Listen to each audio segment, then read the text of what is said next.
Bienvenidos a una nueva edición del Observatorio de Hematología. Bienvenidos a Sevilla. Como cada año, la Sociedad Española de Hematología y Hemoterapia aprovecha la celebración de su congreso, este año en Sevilla, el 65 Congreso, para instalar una carpa de divulgación en el centro de las ciudades.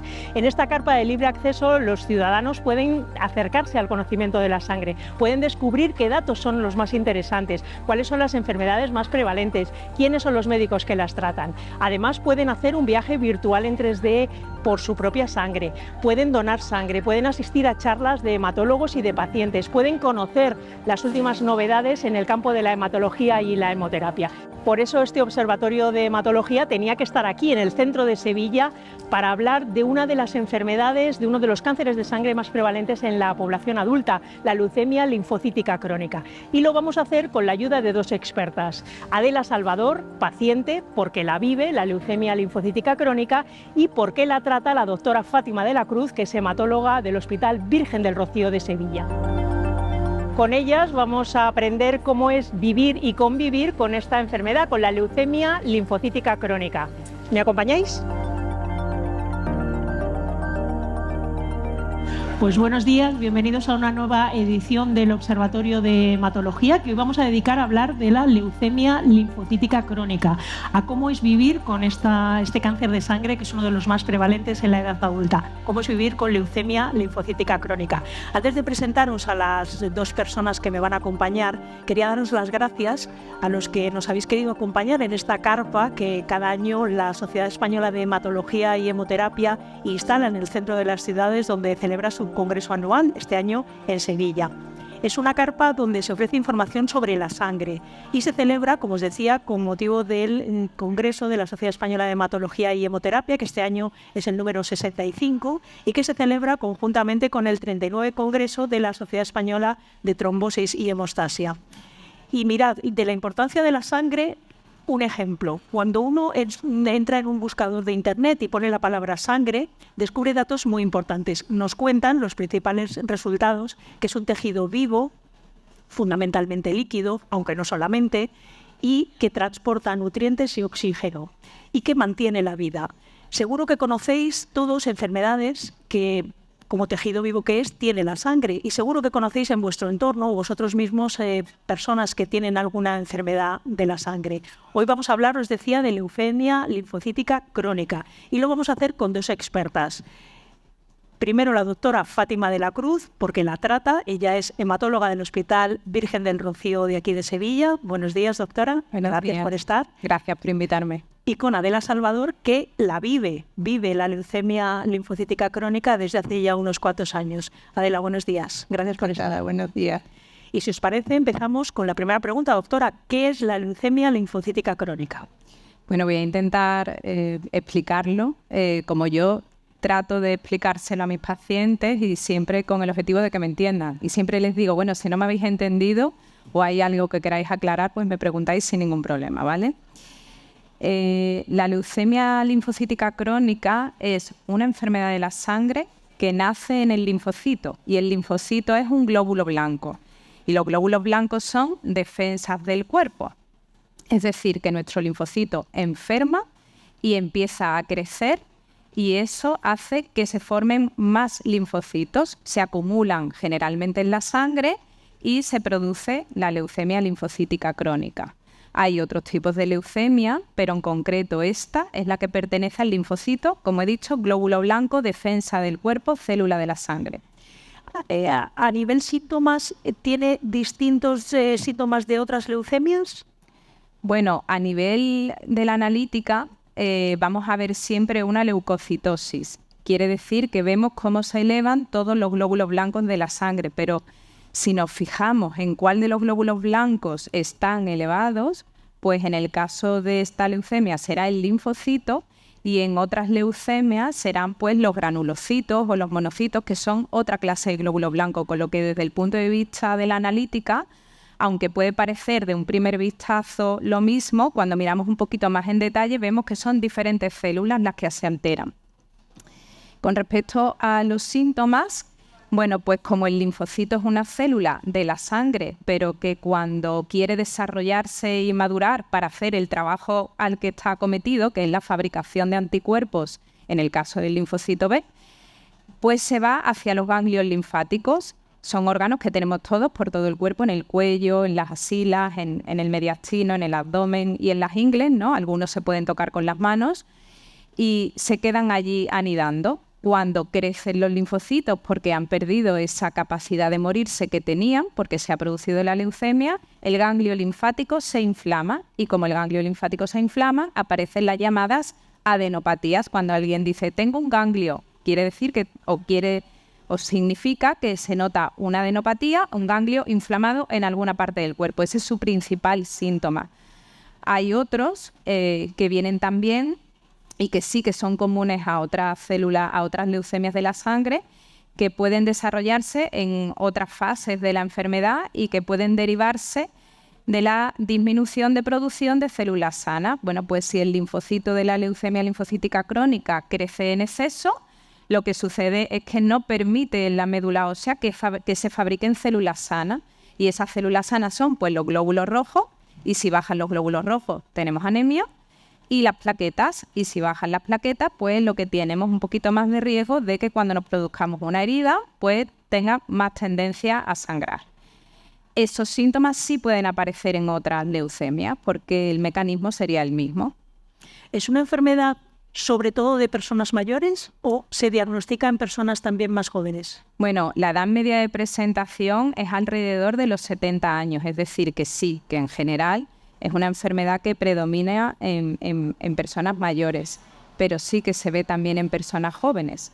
No es exclusivo del paciente mayor. Hay pacientes jóvenes con este tipo de enfermedades, aunque sí, sin duda, es mucho más común cuando tenemos una edad más avanzada.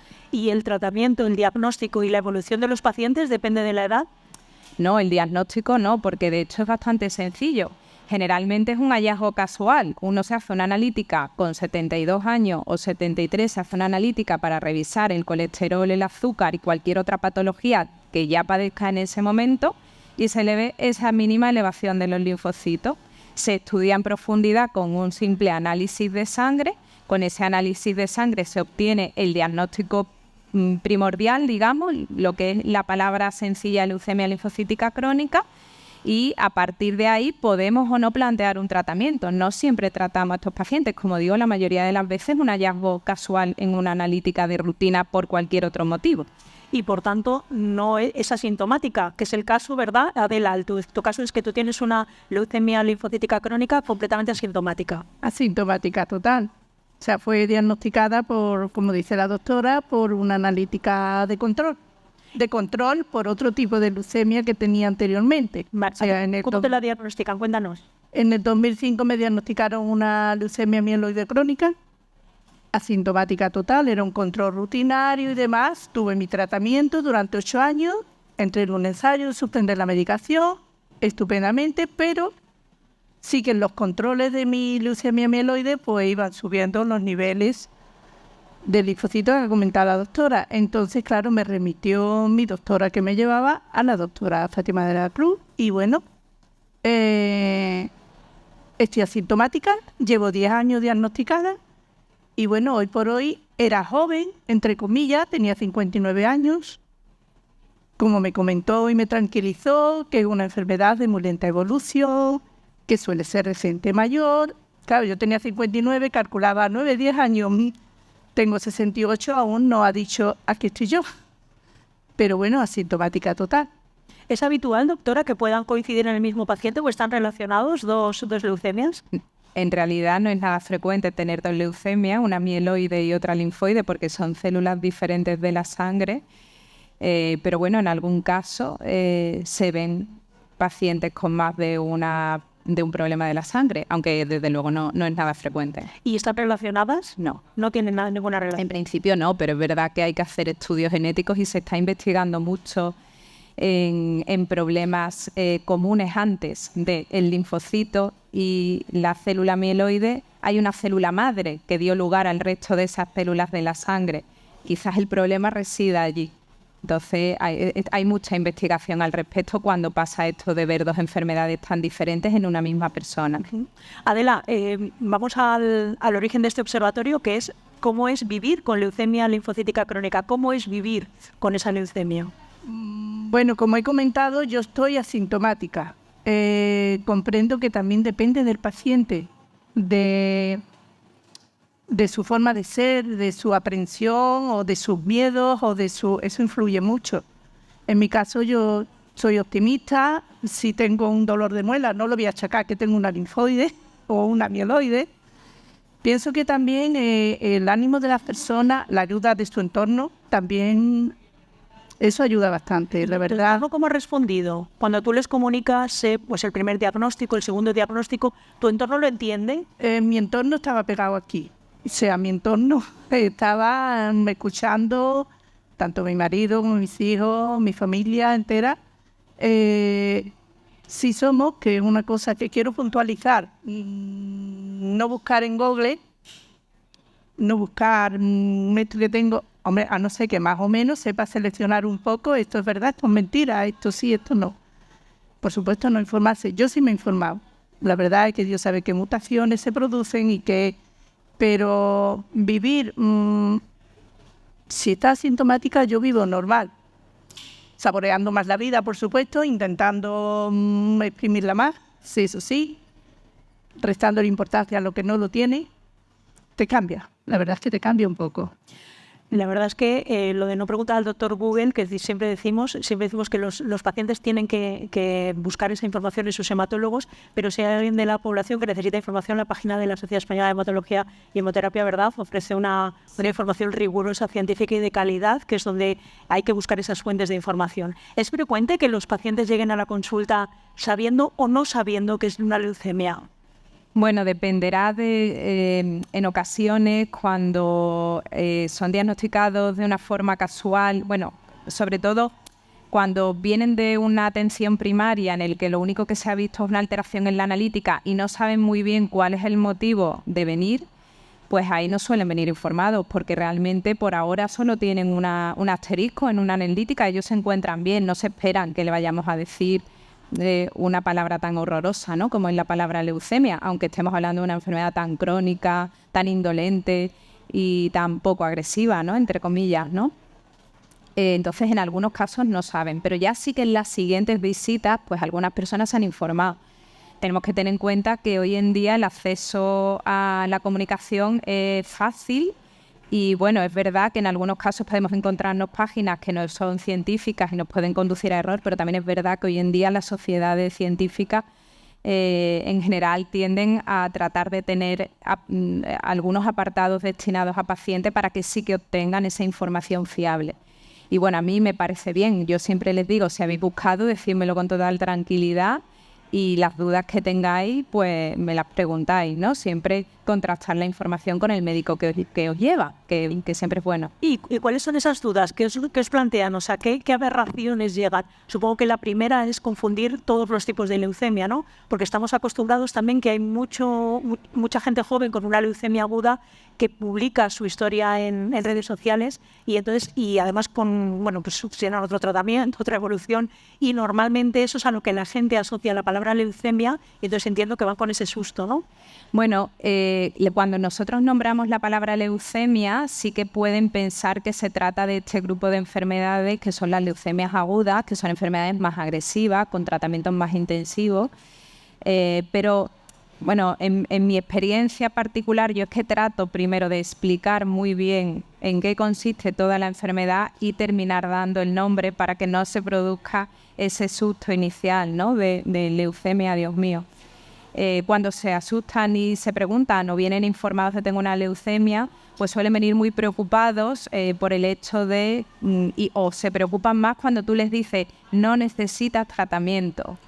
Y también hay que detenerse un ratito en explicar por qué uno no necesita tratamiento, que es básicamente porque la enfermedad en ese momento no está produciendo ninguna amenaza para tu vida y entonces no es necesario tratarla, solamente controlarla. ¿Qué incidencia tiene la leucemia linfocítica crónica? Pues está alrededor de entre 4 y 5 casos cada 100.000 habitantes al año. Es decir, nosotros, por ejemplo, en Virgen del Rocío tenemos unos 45 pacientes nuevos cada año. Es una enfermedad que se origina en los linfocitos. Hay otras enfermedades, por ejemplo los linfomas, que se producen en los linfocitos. ¿Qué diferencia hay? La diferencia, bueno, aparte de que los mecanismos de producción son diferentes, reside sobre todo en el que el linfoma se produce la alteración que le proporciona a la célula maligna esa capacidad de sobrevivir y de no morirse cuando debiera. Esa alteración se produce dentro del ganglio linfático. Ya el linfocito salió de la fábrica de la sangre, que es la médula ósea, se fue al ganglio linfático y se quedó ahí haciendo esa maduración que tiene que hacer esa célula para obtener esa madurez necesaria para fabricar anticuerpos. Bueno, pues una vez que está pasando por ese proceso de maduración, de obtención de las capacidades que le hacen ser capaz de hacer su función, ahí es cuando se produce la alteración que le hace ganar esa capacidad de sobrevivir. Sin embargo, en la leucemia linfocítica crónica hay dos momentos en los que puede suceder la alteración, y una es en el linfocito que acaba de terminar la maduración de la médula ósea, no se ha ido al ganglio, y en el otro punto cuando ese linfocito ya ha terminado completamente la maduración y es una célula totalmente capaz de ejercer sus funciones. Uh-huh. Ese es el otro punto. Entonces, la diferencia es el momento de aparición. Uh-huh. Adela, tú cuando tuviste tanto el primero como el segundo diagnóstico, tú vas al médico, a ti te diagnostican, bueno, sobre todo la primera vez, porque la segunda ya sabíamos de lo que estábamos hablando, pero la primera vez con el primer diagnóstico, cuando llegas a casa, ¿cómo se lo cuentas a la familia? ¿Cómo se lo cuentas? O sea, toda esta explicación que nos acaba de dar la doctora, que te explica en consulta cómo se produce la anemia y demás. Yo en el 2005, hacía muy poco que se tenía tratamiento oral, digamos, que no tenía que ser con trasplante de médula ósea y demás. Digamos, estaba un poquito en experimento la medicación. Y bueno, me lo explicaron muy bien allí. O sea, esto es esto, hay tal, que va, en fin, me lo explicaron muy bien. Pero hay una diferencia entre la información que tú recibes y luego la que tú transportas. Entonces, ¿cómo se lo explicaste tú a la familia? Como el teléfono escacharrado, ¿os acordáis? Por supuesto. Entonces, ¿cómo se lo explicaste? Yo lo explico diciendo leucemia, pero no es una leucemia agresiva, es crónica, voy a tener un tratamiento oral de por vida, que hay mucha gente que de por vida tiene tratamiento para cualquier azúcar y demás, y yo eso estábamos mentalizada y mentalicé mucho a mi familia, que bueno, que yo iba a responder al tratamiento. Y bueno, como así ha sido.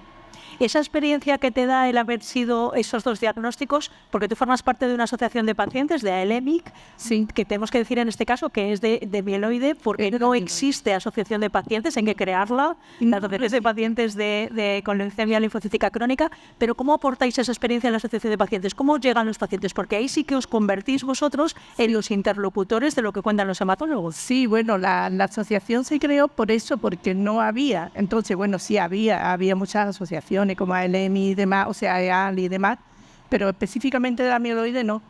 Entonces, pues bueno, era un grupo de Facebook que estábamos hablando y demás. Oye, mire, si nos juntamos. Oye, si crearon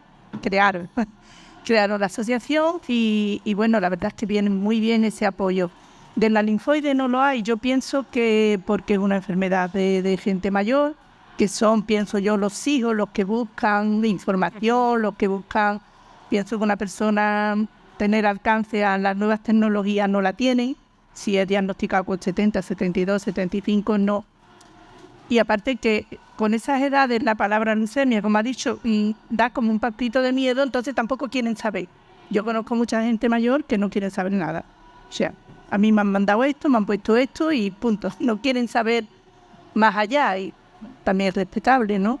Pero es fundamental, ¿verdad? El papel de las asociaciones de pacientes, ¿cómo lo juzgáis desde las plantas de hematología? Hombre, yo creo que en ocasiones se consigue mucho apoyo, ¿no? En ocasiones nos encontramos con pacientes que en el momento en el que nosotros nombramos, pues eso, determinadas palabras, se bloquean. No son capaces de seguir escuchando. Y a veces lo que nosotros no somos capaces de transmitirles y de hacerles llegar las sociedades sí, ¿no? Les ayudan con muchísimas cosas y Adela seguro que lo sabe mejor que yo, alojamientos cuando tienen que trasladarse, apoyo psicológico, la relación entre un paciente y otro haciéndole ver que bueno que hay un futuro, ¿no? Yo creo que son verdaderamente muy, muy positiva en las asociaciones de pacientes. Voy a volver al origen de la leucemia. ¿Sabemos qué origen tiene? ¿Tiene algún tipo de origen? Ya entendemos que no se contagia, eso lo tenemos claro, pero ¿se hereda la leucemia? Bueno. ¿Tiene algún factor hereditario o algún factor genético, alguna mutación? Sí, se le conocen varias alteraciones genéticas y mutaciones genéticas, pero son de la leucemia. Es decir, uno no nace con ellas y como uno no nace con ellas, no las puede heredar, ¿vale? Pero sí sabemos, aunque tampoco es demasiado frecuente, que siempre hay cierto riesgo mayor de desarrollar esta enfermedad cuando tenemos un familiar afecto de ella. Sí hay más riesgo, pero la realidad es que la frecuencia es baja, no es algo tan frecuente, pero alguna vez sí que vemos varios miembros de una misma familia. Y además de ese punto de tener algún familiar, ¿hay alguna predisposición más de que tenga los pacientes para padecerla o se puede prevenir de alguna manera? No se puede prevenir, no hay nada que nosotros hayamos hecho para desarrollarla y por tanto no podemos dejar de hacer nada para no tenerla. Tiene causas desconocidas. Quiero puntualizar, ahora mismo, como comenta la doctora, se están haciendo muchos estudios. Mi madre falleció de un mieloma múltiple. Entonces ahí te queda un poquito la intriga de saber que también era una enfermedad hematológica. Entonces te queda ahí un poquito, al paciente nos queda un poquito la duda de decir casualidad, en fin, no sé. Sobre todo cuando uno tiene hijos, ¿verdad? Sí, claro, la inquietud también por ello. Yo a raíz de diagnosticarme la primera leucemia, mi obsesión a cero analítica, ya se han cansado, pero bueno.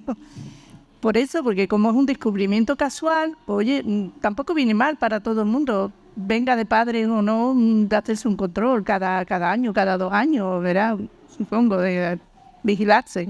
Doctora, Adela nos ha contado antes cómo ha cambiado, nos ha apuntado, nos dábamos una pincelada de cómo han cambiado los tratamientos.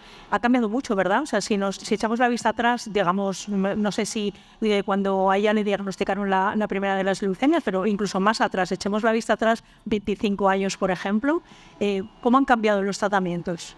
Bueno, en el caso de la leucemia mieloide crónica, como ha comentado Adela, cambió muchísimo hace más tiempo. En el campo de la leucemia linfocítica crónica, el cambio ha sido abismal y ha sucedido en los últimos 6, 7, 8 años. Anteriormente disponíamos de quimioterapia para tratarla cuando era necesario, como digo, no en todos los pacientes. Y bueno, claro, las quimioterapias pues todos le conocemos porque todos hemos visto en la televisión, ¿no? O hemos leído algún reportaje o algún artículo pues que tienen unos efectos secundarios en ocasiones muy, muy importantes, y esto hace que no se pueda dirigir a toda la población. Es decir, pacientes quizás de edad muy avanzada o que tienen otras enfermedades, pues no eran subsidiarios de poder recibir los mejores tratamientos en aquella época. Afortunadamente, y la investigación clínica y biológica que se está haciendo de estas enfermedades, el conocimiento de la biología de todos esos genes ha hecho que se avance tanto en el campo de esta enfermedad que a día de hoy la quimioterapia ya no se utiliza. Se utilizan fármacos que son pastillas que, bueno, como cualquier fármaco, tiene sus efectos secundarios, pero son perfectamente llevaderos. Y que ya hemos dejado de tratar a estos pacientes con tratamientos tan intensivos, ¿no? Son tratamientos maravillosos que están dando unos resultados excelentes. Voy a dejar también un turno de preguntas por si alguien de los que estáis aquí queréis preguntar, pero quiero seguir yo escarbando un poco en la leucemia. ¿Tiene algún sesgo de género? ¿Afecta más, por ejemplo, a mujeres o a más a los hombres? ¿Afecta más? ¿Y se sabe también alguna razón?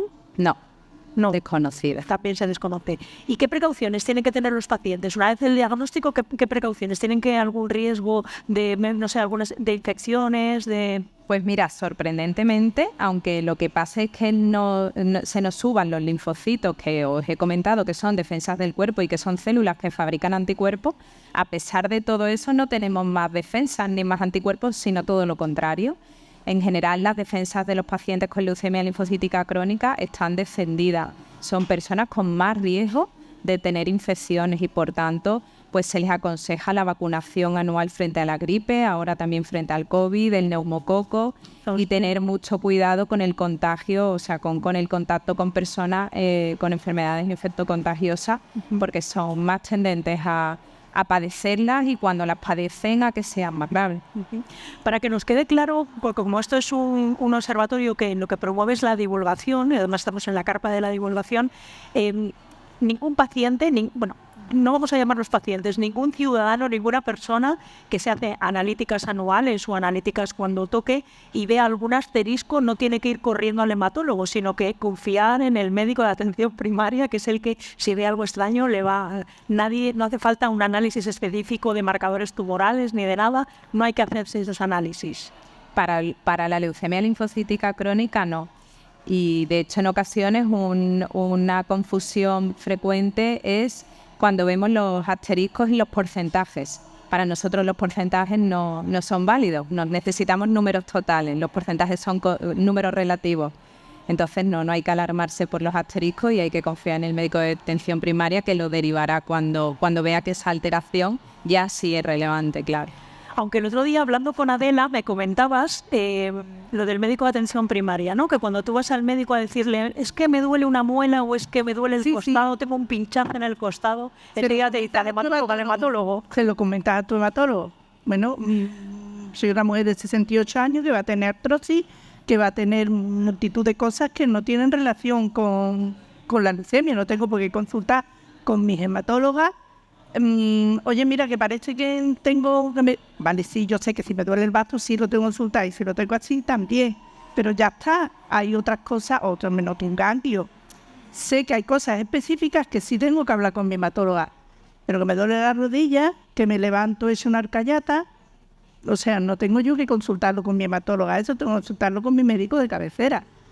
Mi médico de cabecera debe meterse en el ordenador, ver que soy una paciente, o no, no tiene por qué saber, verá que soy una paciente hematológica. Tengo otras enfermedades que no tienen por qué ser provenientes de mi cuadro médico, ¿va? Dice yo, ¿Es vuestra experiencia que les pase eso a los pacientes? ¿Os lo comentan? El que os lleguen pacientes diciendo, es que me duele una muela y me ha dicho el médico de cabecera que venga. Es frecuente, pero sobre todo es porque...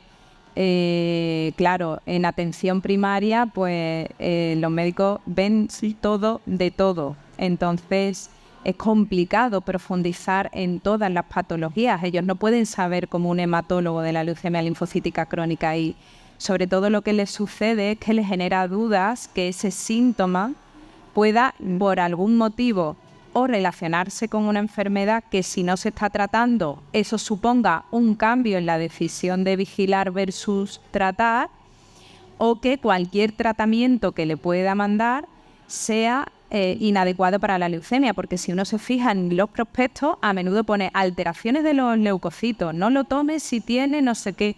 Claro, esa duda que le genera tanto al paciente como al médico de atención primaria, pues en ocasiones requiere de confirmación por el hematólogo.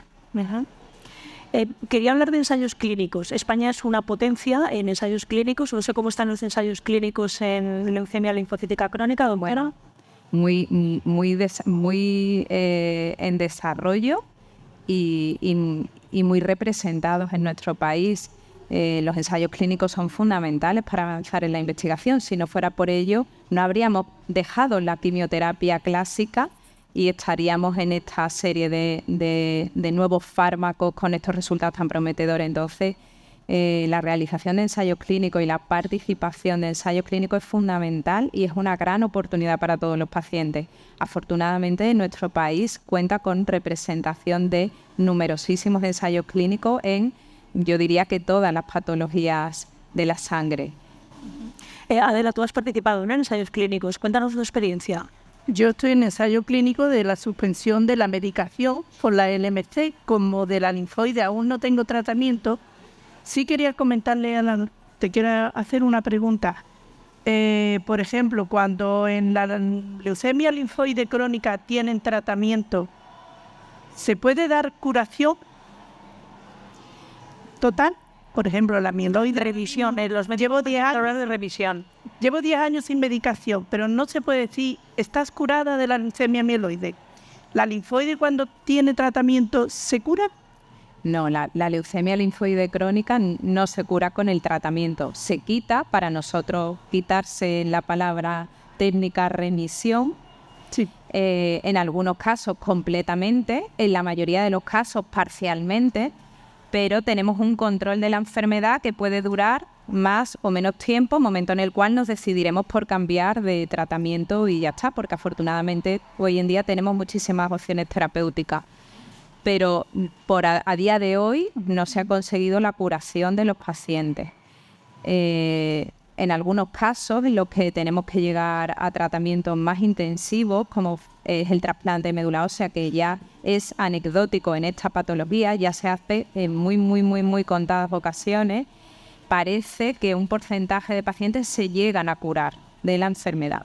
Pero como eso ya prácticamente no se hace, podemos decir que no, que nuestros tratamientos controlarán la enfermedad y la controlarán muy bien muchísimo tiempo, pero no la van a erradicar completamente.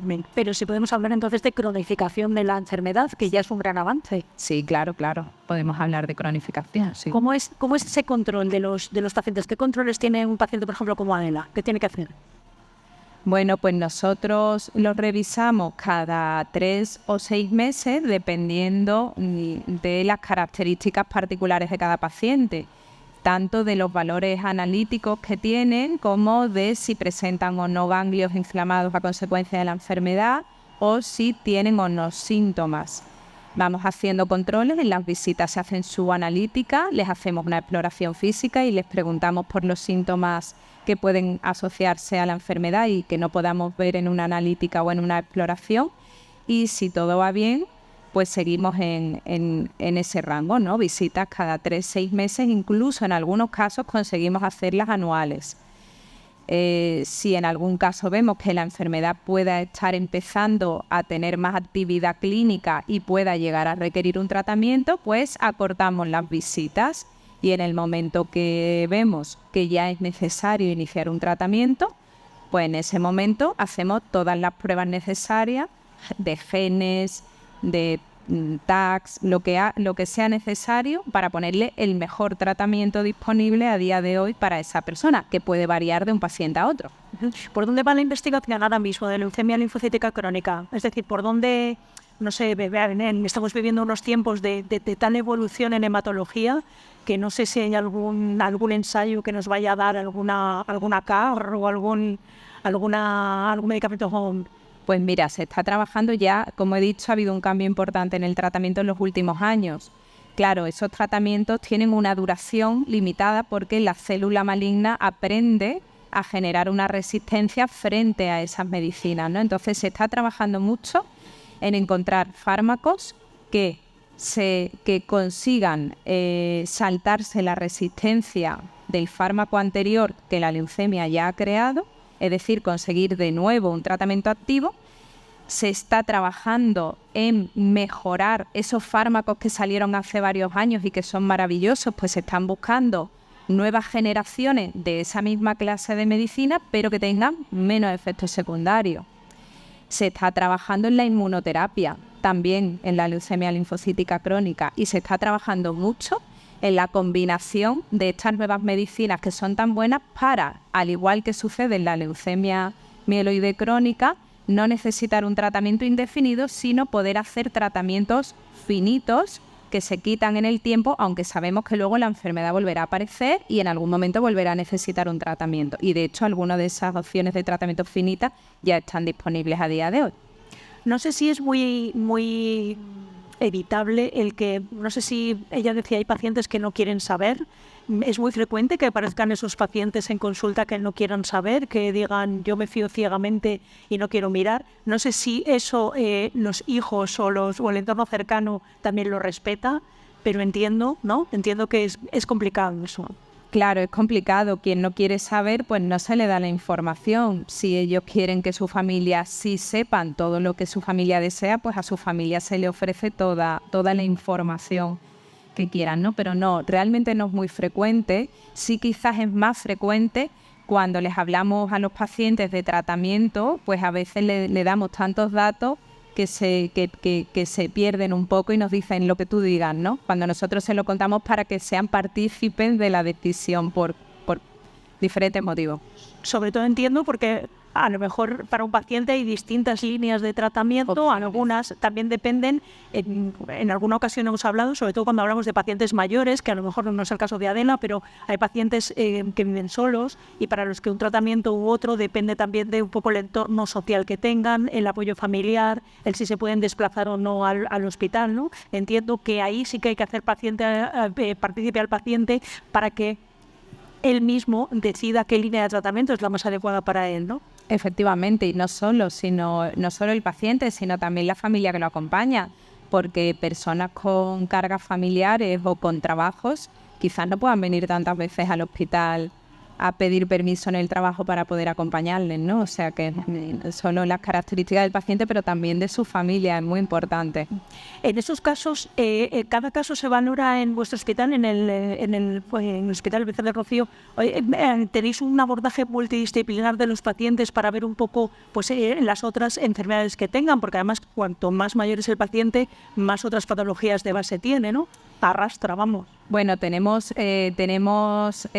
una consulta conjunta con los cardiólogos, porque algunas medicinas en hematología producen alteraciones en el corazón, entonces sí que tenemos una consulta conjunta con cardiología para poder abordar esa serie de problemas y bueno, siempre tenemos el apoyo de cualquier otro especialista para aquellas patologías que nos puedan generar dudas. Hay que tener en cuenta, como bien dices, que los pacientes son pacientes mayores. Nosotros en Andalucía no tenemos geriatra, pero nosotros mismos hacemos valoraciones geriátricas a los pacientes con unas escalas cuando son muy mayores para poder ver qué nivel de fragilidad tiene el paciente por si en algún caso no podríamos utilizar todas las herramientas terapéuticas que tenemos disponibles, ¿no? A día de hoy. Estamos hablando de una enfermedad que tiene una larga evolución. Hay largos supervivientes con leucemia linfocítica crónica. Por supuesto. Pero me interesa tocar, a lo mejor aquí el papel de los psicólogos no es tan fundamental, pero me interesa, porque además si en la asociación también lo habéis valorado, si lo veis en consulta, esa necesidad de apoyo psicológico, pues un poco para también limitar el efecto de la paraleucemia, que entiendo que es una revolución en la vida. ¿Cómo lo valoráis eso? Pues la verdad es que es un tema que nosotros los hematólogos también tratamos a menudo y lamentablemente no es un recurso en la seguridad social. Los pacientes pueden tener apoyo psicológico, pero han de hacerlo a través de su área, por lo menos aquí en Andalucía, de su área de salud mental de zona que le corresponda y al que le remite su médico de cabecera. Afortunadamente, las asociaciones de pacientes sí que están muy pendientes de este problema y sí que al final, de algún modo u otro, pues le podemos ofrecer esas herramientas a los pacientes para que tengan ese apoyo psicológico. Adela, ¿tu experiencia en la asociación de pacientes con esa parte de psicología? Sí, tiene un apartado de psicología, puedes llamar por teléfono, comentar. Afortunadamente, yo hace tiempo recurría a salud mental de la seguridad social, pero bueno, comenté, mi padre tenía un cáncer de próstata, de células pequeñas, el pobrecito, pues bueno, estaba muy mal. A mí estaba recién diagnosticada, entonces estaba un poquito venida abajo.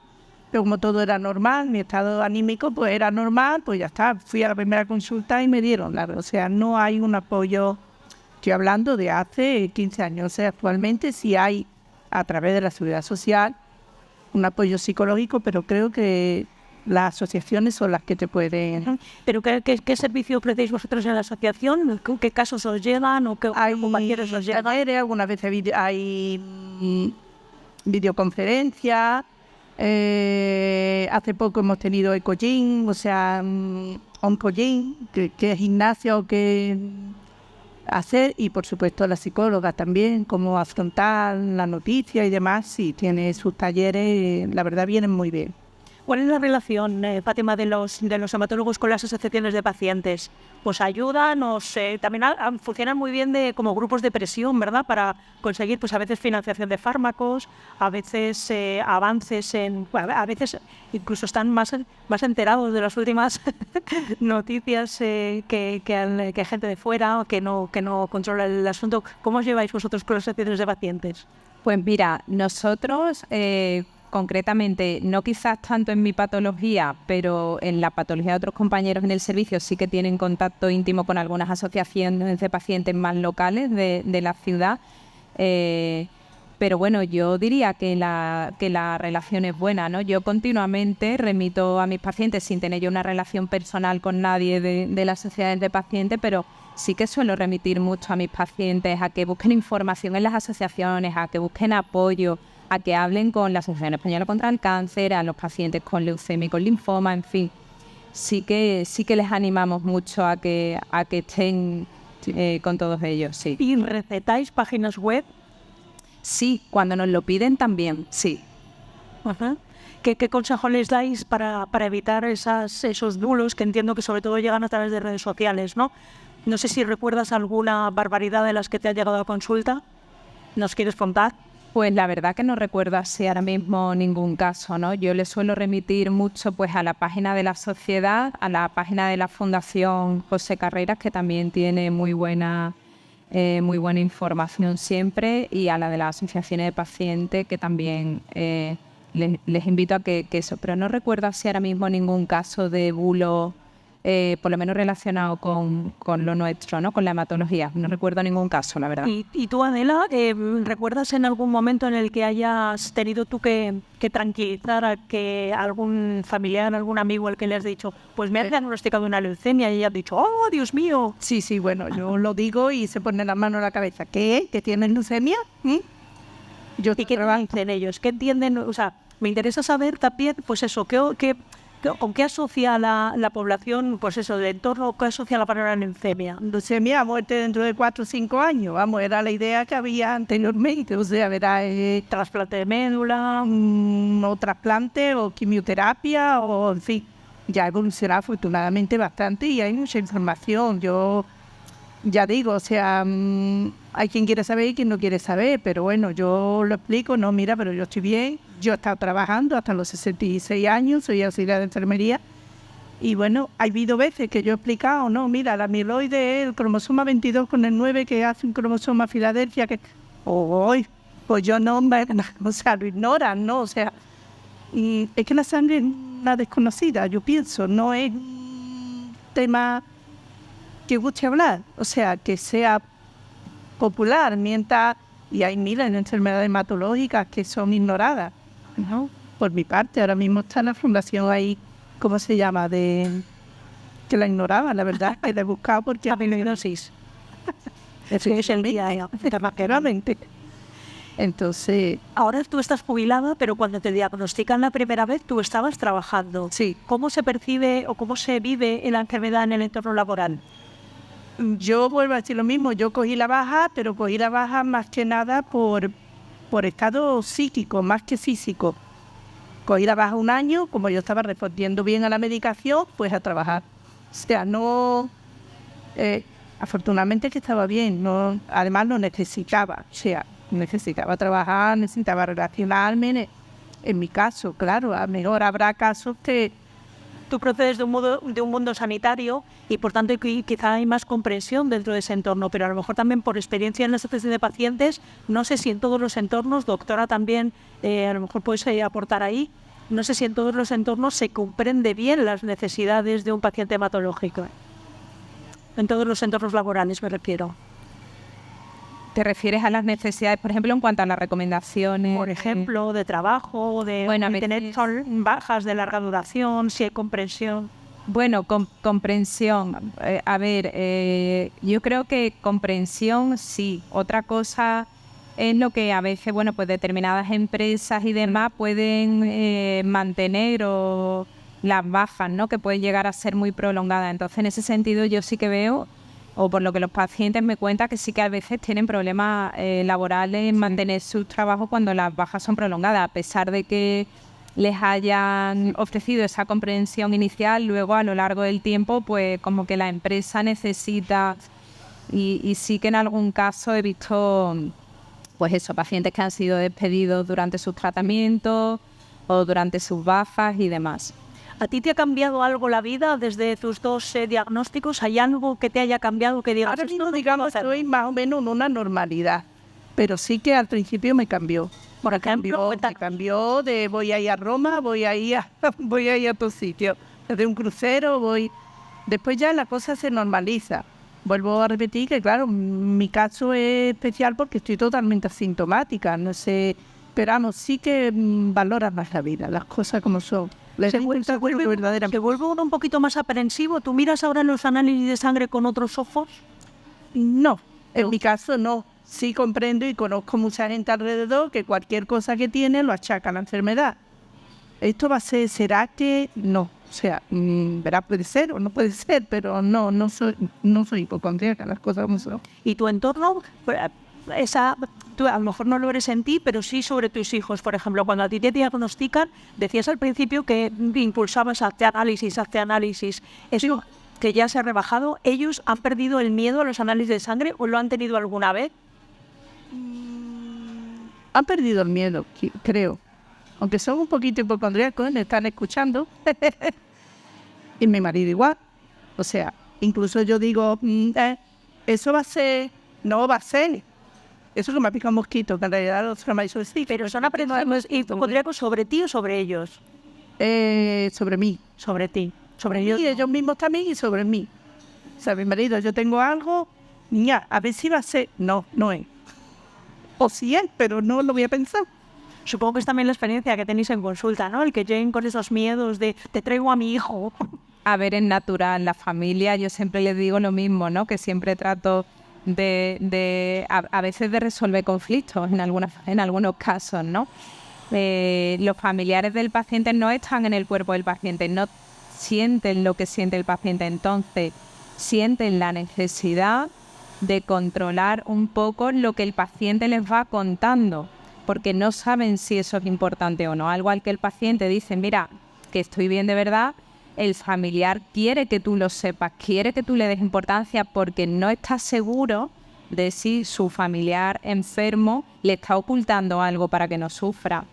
Claro. Siente la necesidad de reflejar mucho más, ¿no? el hipocondríaco, pero desde el punto de vista de a ver si es que ella no me está diciendo toda la verdad y es que esto sí que es de lo suyo. Entonces es frecuente que la familia muestre más preocupación que el propio paciente. Incluso que os pidan citas la familia y no el paciente, ¿no? Para hablar. A preguntar y hablar y a contar. A veces sí. Y van con un cuaderno. Yo siempre, cuando hablo con asociaciones de pacientes, siempre les digo, al oncólogo o al hematólogo hay que ir con un cuaderno porque luego se te van a olvidar las cosas. Sí. Bueno, no sé si tenemos alguna pregunta que haya en la sala. Gracias. Bueno, Belén, has hecho todas las preguntas que se nos iban pasando por la cabeza, con lo cual voy a ir a una pregunta muy concreta. Yo quiero hablar de humanización. Habéis dicho que los pacientes llegan con mucho miedo a la consulta, que los pacientes se bloquean. Habéis tratado la humanización de forma muy transversal, pero tengo una pregunta para cada una de vosotras. ¿Qué relevancia tiene la humanización para el hematólogo a la hora de tratar al paciente? Me refiero a la escucha activa, me refiero a tener en cuenta las inquietudes y preocupaciones personales de ese paciente. Y Adela, para ti, ¿qué carencias has percibido en el trato, en la cercanía, en la complicidad de tu hematólogo? Que no te está escuchando. Tu hematólogo no te está escuchando. Puedes decir lo que quieras. Contestar, que no me está No, pero vamos, que he tenido mucha suerte. Yo comencé con un hematólogo con bastante edad que se jubiló y era estricto, pero buenísimo. Con las doctoras no he tenido problemas, me han hecho mi croquis, mira, la célula B, la A, me la ha explicado divinamente. Y la verdad es que la relación, en mi caso, ha sido muy buena. O sea, me han explicado lo que es, lo que no es, el proceso, todo. La verdad es que particularmente no tengo queja ninguna, aunque me esté escuchando. Bueno, gracias. Y a que otra que no me escucha, idem, o sea.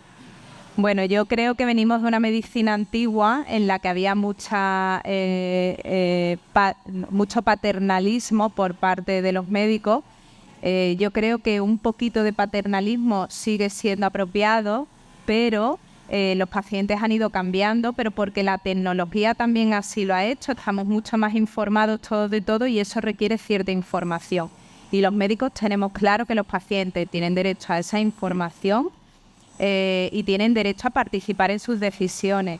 Cada vez más yo creo que nos ocupamos, lógicamente no todos somos iguales, ¿no?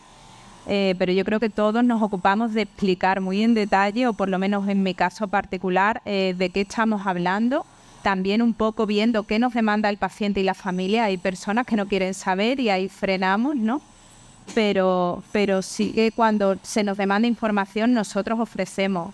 Cuando ya no desean saber más, pues paramos. Y yo particularmente hoy en día, en la que el abanico terapéutico es bueno y tienen diferencias importantes en temas de venir al hospital o venir menos, de todo oral, parte por vena, duración indefinida, duración limitada, pues eso hay que hablarlo. Eso hay que hablarlo con el paciente, largo y tendido, 1 hora de consulta, pues 1 hora de consulta. Adela sabe cómo vamos habitualmente de retraso en la consulta. Es preferible que haya retraso porque enseñar que te dedica después más tiempo. O sea, algunas veces dice, pero bueno, cuando estás adentro, sea, todo te parece poco, ¿no? Claro, hay que dedicar tiempo. ¿Se ha analizado si ha habido alguna complicación mayor en pacientes con leucemia linfocítica crónica con el COVID, por ejemplo? Sí, se ha analizado. Y lamentablemente el COVID en los pacientes con leucemia linfocítica crónica ha sido una enfermedad devastadora hasta que empezaron las vacunas y hasta que se han desarrollado fármacos para el tratamiento del COVID. El COVID afectaba más a los pacientes con enfermedades de la sangre, particularmente a los pacientes con leucemia linfocítica crónica, producía más neumonía y tenía una mortalidad importante. Los pacientes que ingresaban tenían un pronóstico desfavorable en el caso de presentar una neumonía, pero afortunadamente, gracias a la vacunación y al desarrollo de varios fármacos para el COVID, pues eso ha cambiado de nuevo drásticamente, y aunque nuestros pacientes sí que tienden a tener el COVID durante más días que el resto de la población, pues ya no suelen tener esas complicaciones derivadas de la enfermedad o de los tratamientos de la enfermedad. ¿Hay alguna diferencia de sintomatología en el paciente entre la leucemia mieloide y la linfocítica? ¿Diferencia de sintomatología? Sí, bueno, pues la mieloide no suele cursar con adenopatías, puede cursar con cansancio, puede cursar con la anemia, puede cursar con elevación del tamaño del bazo, que la leucemia linfocítica crónica también, y suele cursar con leucocitosis, pero no suele cursar, por ejemplo, con los ganglios inflamados, con las adenopatías. Una curiosidad, doctora, ¿por qué con el COVID, cuando se ha tenido el COVID, se hace una analítica baja el nivel? Dice, eso es del COVID, eso es porque has tenido el COVID. ¿No debería de aumentar en vez de bajar? Eso lo digo yo mucho. Bueno, nosotros sabemos que el COVID producía una bajada de linfocitos en todos los pacientes, y nosotros hemos observado que en los pacientes con leucemia linfocítica crónica también le bajaban los niveles de linfocitos. Es por el mecanismo de defensa del cuerpo frente al COVID. Entonces nosotros hemos visto como algunos pacientes de leucemia linfocítica crónica le bajaba su nivel de linfocitos, pero luego regresaban a los basales en la mayoría de los casos, unas veces un poquito más pronto y otras veces han tardado varios meses en recuperarlo. ¿Y eso pasa con otros virus, por ejemplo con la gripe? ¿O con la gripe o en los linfocitos? Y luego vuelven a su valor basal cuando se han curado. ¿Y esta interacción entre enfermedades ocurre con alguna otra enfermedad más, infecciosa o no? Generalmente, toda la leucemia linfocítica crónica, todo paciente con esta enfermedad, cuando se coge un resfriado por el virus que sea o la bacteria que sea, le van a subir los linfocitos en la sangre. No hay que alarmarse, no hay que preocuparse. En un periodo de un mes, mes y medio, van a volver a sus niveles basales, pero han subido en relación a la respuesta inmunitaria. Bueno, pues ya para rematar este observatorio, si os parece, os pido una reflexión final a cada una. Lo que queráis añadir al título de este observatorio, que es vivir con leucemia linfocítica crónica. ¿Cómo es vivir con leucemia linfocítica crónica? Hombre, es vivir intranquila. Hombre, un poquito intranquila. Se normaliza un poco, pero cuando se va aproximando los análisis, estás deseando de la analítica a ir a la doctora que diga, igual. Ahí ya cambia un poquito tu organismo. Por lo demás, si seas sintomática como yo, vivir como si no tuviera una linfoide crónica. te cambia un poco la perspectiva de vida, eso sí. O sea, de que ves las cosas diferentes, le da importancia a lo que verdaderamente tiene. Te cambia un poco tu forma de ser. Por lo menos en mi caso, supongo que a lo mejor hay quien lo lleva peor. A usted no le pregunto, o a ti no te pregunto, cómo es vivir con leucemia linfocítica crónica, pero sí cómo es vivir con esa leucemia linfocítica crónica, cómo es tratar esa leucemia linfocítica crónica, cómo es tranquilizar a los pacientes y restar esa intranquilidad que decía Adela que se siente. Bueno, a mí la verdad es que me encanta mi área de atención, que es el área de los síndromes linfoproliferativos, y me encanta la leucemia linfocítica crónica. Yo invierto tiempo en la consulta a tranquilizar a mis pacientes de que hay muchos pacientes que no se tratan nunca en la vida, que tener esto no es sinónimo de muerte ni muchísimo menos, que en la mayoría de los casos su expectativa de vida es similar a la del resto de la población general y que en el caso de que en algún momento necesitemos poner algún tratamiento, los tenemos, son maravillosos, no tienen apenas efectos secundarios y duran tantos años que podemos ir cambiando uno en otro, con lo que a día de hoy entiendo la intranquilidad de una consulta a otra. Todo lo que nosotros digamos no es suficiente para que el paciente se vaya 100% tranquilo, pero de verdad que es una enfermedad con la que se puede convivir y llevar una vida tan normal pues como la que estáis viendo aquí, vamos. Sí, bueno, yo hace 10 años que me la diagnosticaron y yo pensaba, bueno, igual que ha evolucionado la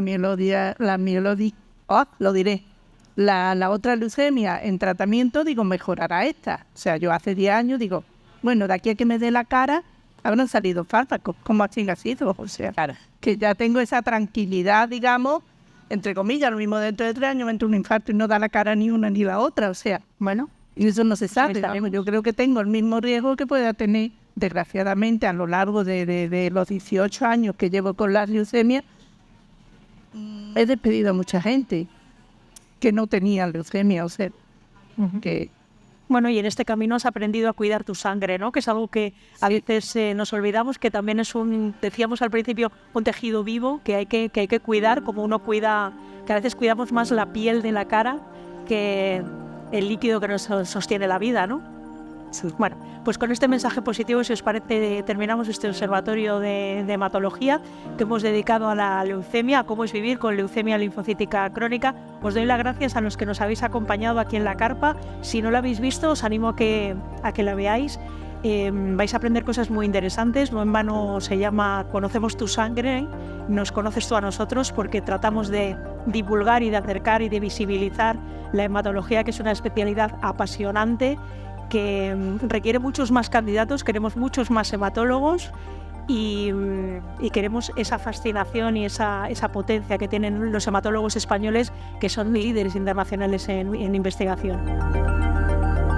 Aquí terminamos este observatorio de hematología que esta vez hemos dedicado a la leucemia linfocítica crónica, a cómo se vive y cómo se convive durante muchos años con esta enfermedad. Esperamos haber resultado de su interés. Si les interesa la hematología, yo les aconsejo que se den un paseo por la página web de la Sociedad Española de Hematología y Hemoterapia. Van a encontrar información rigurosa, científica, de calidad, pero además mucho contenido en divulgación, empezando por otras ediciones de este observatorio de hematología, pero también, por ejemplo, el podcast Un viaje por la sangre, que es súper recomendable. Les esperamos en el próximo observatorio de hematología. Hasta entonces, cuiden su sangre. Hasta la próxima.